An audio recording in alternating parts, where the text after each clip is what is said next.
Hello foodies, welcome to staffs kitchen. నేను ఈరోజు మీకు స్క్వేర్ చపాతీ ఎలా చేసుకోవాలో చెప్పబోతున్నాను. దీనికోసం ముందుగా చపాతీ పిండిని ఇలా కలుపుకొని 15 మినిట్స్ పక్కన పెట్టుకోవాలండి.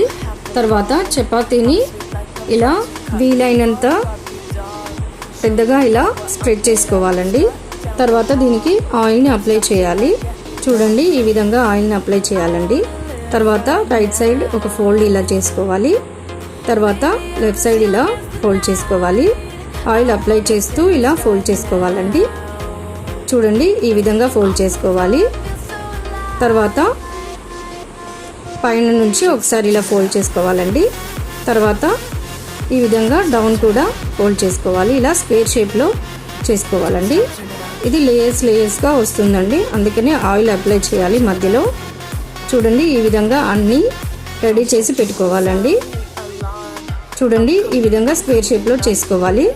తర్వాత దీన్ని 1 by 1 ఒక్కొక్కటి తీసుకుంటూ ఇలా చపాతీలాగా మళ్ళీ ఫోల్డ్ చేసుకోవాలి. తర్వాత స్టవ్ ఆన్ చేసి ప్యాన్ పెట్టుకొని 1 by 1 ఒక్కొక్కటి ఇలా వీటిని కాల్చుకోవాలండి.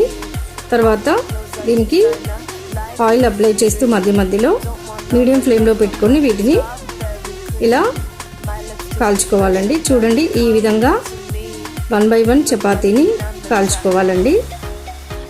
చూడండి, వేడి స్క్వేర్ చపాతీ రెడీ అయిందండి.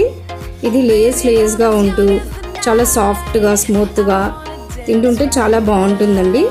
దీన్ని ఆలూ కుర్మా, చనా కర్రీ దేంట్లో తిన్నా బాగుంటుందండి. Thank you for watching.